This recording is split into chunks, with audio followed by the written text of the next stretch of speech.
So by the time they saw Kolokolo the fox, the man was in tears.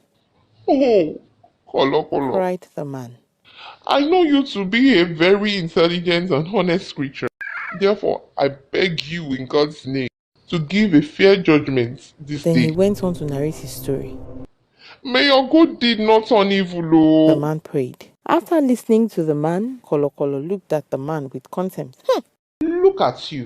You don't even know how to tell a story properly. So I don't think I have understood anything you have said so far. Besides, aren't you aware that you are in the presence of one of the chief hunters of the wild? So if you want me to give a clear judgment, you will have to explain to me in proper terms what happened in such a way that I can understand. Okay? And so the man started to tell his story again from the beginning to the point where he mentioned the steel cage. The fox stopped him to ask.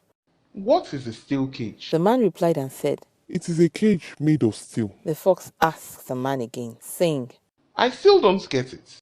Exactly what is a steel cage? The man replied, saying, Kolokolo, I know you know the steel cage that is used for keeping hen and cockerels. There isn't much difference between that cage and this one I'm talking about, except that this one is bigger and it is made of steel. You know, iron or metal if you like.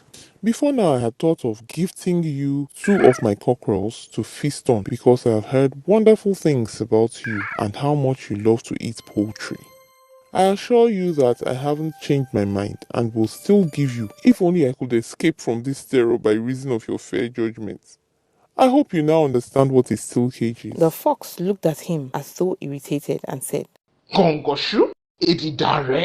Oh, so you really think you could bribe me with a cockerel, Abi?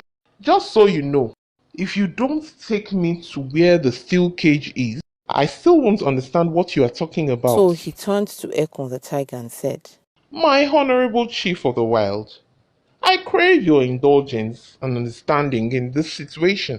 I know that this man must be lying, and I would like to prove how gullible he is to have done so.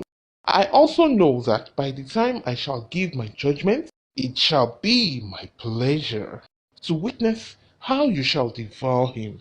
If you don't mind, my excellency, can we all go to the place where the steel cage is stationed? The tiger happily replied. Kolokolo, you have spoken well.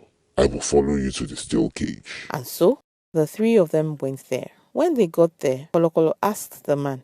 Where exactly were you The standing? man pointed and said, Over there. All right then, can you